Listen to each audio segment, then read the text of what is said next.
Hello সবাইকে। চারিদিকে যা পরিস্থিতি তাতে কেউ আমরা ভালো নেই।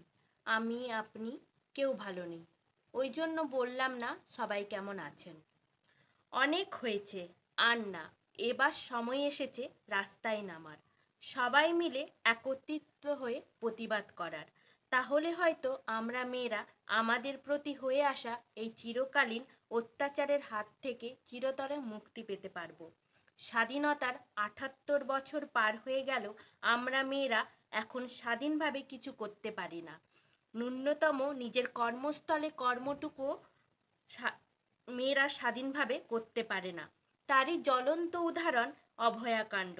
যদিও এসব ঘটনা নতুন নয়, যুগ যুগ ধরেই আমাদের মেয়েদের সহ্য করে আসতে হচ্ছে। ট্রেনে, বাসে, ট্রামে কত অভয়া নির্ভয়ার প্রাণ গেছে এভাবে। কিন্তু এবার এই নিষ্ঠুরতা, বর্বরতা চরম সীমা অতিক্রম করেছে।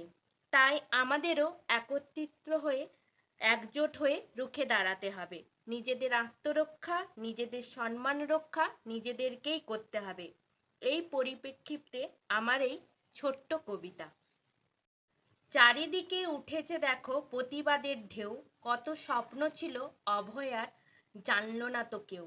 দেশের সেবা করতে এসে কি অপরাধ ছিল, ঘুমের ঘোরে জীবন গেল, পশুরা ছিঁড়ে খেলো।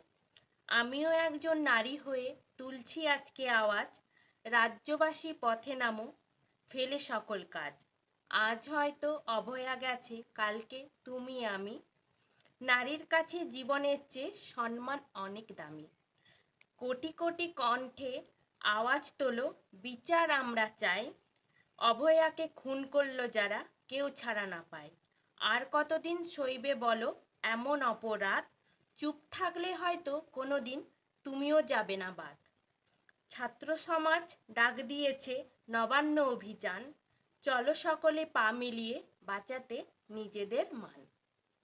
লাস্টে আমি একটাই কথা বলবো, দোষীদের শাস্তি হোক, উই ওয়ান্ট জাস্টিস।